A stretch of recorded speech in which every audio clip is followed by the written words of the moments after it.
mental weather out there tonight. I was just looking back at an old podcast of mine. It was about weight loss, and I had a particular way of thinking. For example, like if you had a piece of chocolate in the fridge, you have three choices.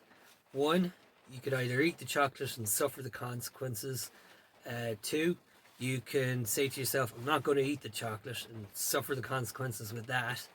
Or three, you can eat the chocolate and make a commitment to work off the calories that was contained in that particular chocolate. Um, the first way, um, eating the chocolate and have the consequences of that, leads to regrets later on. It's not the best way of living.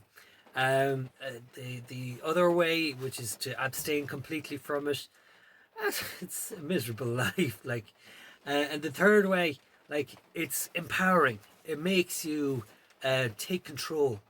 It allows you to make a decision and follow through with it, and to go through it with no regrets. So recently, I was looking at refuse and what were thrown out of the house. And I was saying to myself, there's an awful lot of stuff getting thrown out of the house. Normally, it costs per week roughly between €8 and €10 a week to send your refuse out. And you've got two bins. You've got the black bin and you've the blue bin. Blue bin, of course, is all your recyclables, and that's all great. It's great when everything goes into that recycle bin because be it paper or be it wood, paper, metals, glass, tin, all that, it's taken to a proper facility where they have the machinery to grind it down and reuse it and reuse that material. However, you still have the black bin, and what's contained in that black bin, when you think about it, roughly in your year's waste, about 85% is black bin, and that's mainly single-use plastics, sanitary ware, sanitary products, stuff that you just do not want to look at. You're just trying to throw it in the bin and forget about it. And you have to ask yourself the question, is that empowering? Do you want to continue living like that? You know, sure, you can just do it as normal and accept it. Like that stuff, it's just going to go to landfill anyways. You might as well pass your problem on to somebody else and pay for it. And naturally enough, over time, those costs will continue to rise. The other way is to completely abstain from it, which means going to Aldi with your, or go to whatever retailer that you go to, and taking everything out of their boxes and filling everything into glass jars and carting it all home, and letting the retailer sort it out, and that's good. That works just as well. However, it's still in its infancy. That won't become common practice for another 2, 3, 4 years. Or you can actually make the decision yourself and decide, get nitty gritty with that black bin, see what's in there. Okay. If you happen to have animals like chickens or animals, for example, things like tissue paper and old papers, that can all go into the chicken coop, and the chickens can poop on it, and you can turn that into good compost properly. Again, it's pretty pongy stuff, but as long as you wear the appropriate PPE, like gloves, and wash your hands properly every time afterwards, it shouldn't be too bad. And furthermore, it's been proven that when people that work with animals, especially working with animals in general, you build up your immune system, your microbiome, that stuff in the bacteria in your gut, learn to be more resilient with all the different pathogens that you're breathing in or taking in whatever way. your body becomes more immune to that sort of stuff. So yeah, it's good exercise for the immune system as well.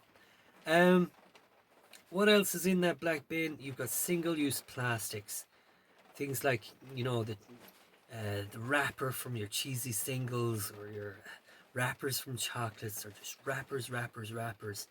Um, what can you do with them? Um, well, if you consider the fact that one of the main properties of those plastics is that they're good insulators.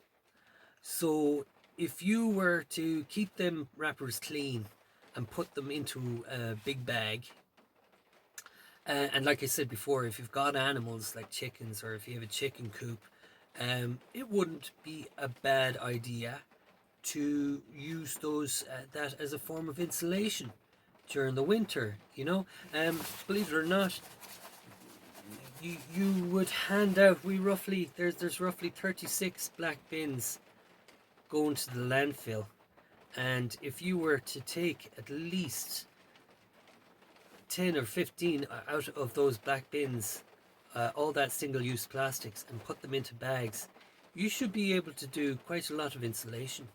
And that'll keep them warm during the winter. On top of that, things like, those punnets, those plastic containers that you get like with your drumsticks or your chicken wings. I love chicken. Your meat products, they come in punnets, and those come in handy as trays. You can use them as trays, but I also find that the larger punnets, you can actually fill them up with concrete, and when you get good with it, you can actually make bricks out of them. Bricks like flagstones, bricks. You can use them, and if you were to use that punnet just once and put it into the ground, the same, just when you pour out the concrete into it, let it set, and with the appropriate amount of time, it's time to make that pavement, or you want to put a piece of concrete in a bit of place. You could simply put that piece of plastic down into the ground, and I don't think there's going to be an issue with that. One thing to bear in mind would be that, everything that you put into the ground, later on somebody else will have to dig it up. So just be very mindful with projects, with those type of DIY enthusiast type projects, that you're not going to leave a pile of rubbish for your next of kin. But be that as it may, hard plastics, they don't degrade for millions of years. I learned that from Ear to the Ground. Plastics, they stay in the ground for millions of years, and there's nothing else you can do with them. So you either pay to have them put into somebody else's land, or you can start finding ways to use them yourself. Another thing I've found, crisp bags.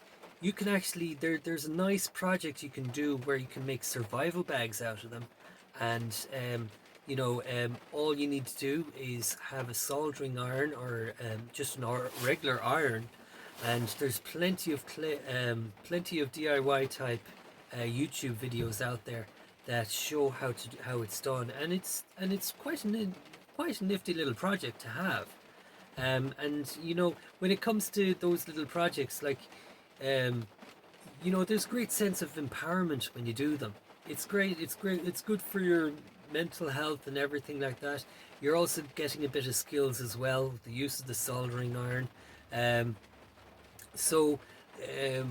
Also, like the likes of, if you've got fertilizer bags or chicken pellet bags, they nice big 30-kilo bags. You can cut them up, and another good property with plastics is that they're very waterproof. So again, with your soldering iron, you can stick a few bags together, and you will get a fairly decent layer of tarpaulin. And you could always add to that tarpaulin, making it larger, or you can thicken the tarpaulin as well, which makes it even more resilient. So there's a really nice project that can be done as well. So just to summarize, climate change is a big issue. Plastics in the ocean is a very serious issue. And it's only when we start taking account of our contribution to the plastics and to our rubbish and our, our, our refuse, um, you can either pay the cost for it, abstain from it as much as possible, or take a route of empowerment out of it. That's all I have to say. Take care. Just a couple of points that I want to add on to that particular podcast.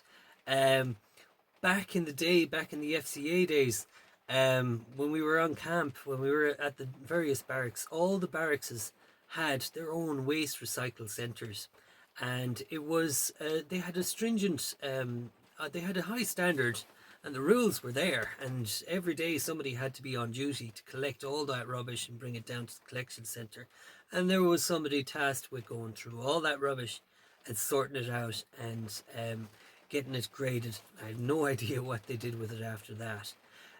Another point that I want to bring up is milk carton bottles, you know, the large plastic type bottles. In this weather, you can collect an awful lot of rainwater, and rather than pour, rather than when you think about it, when you flush the toilet, a half flush is about 3 to 5 litres, so that's a bottle and a half for half a flush. And a full flush, it takes two and a half bottles of water from those 3 litre containers. So collecting water is a very handy one. Every time you're using rainwater and using it in your cisterns, you're saving your local water scheme on that. That's all I have to say. Take care.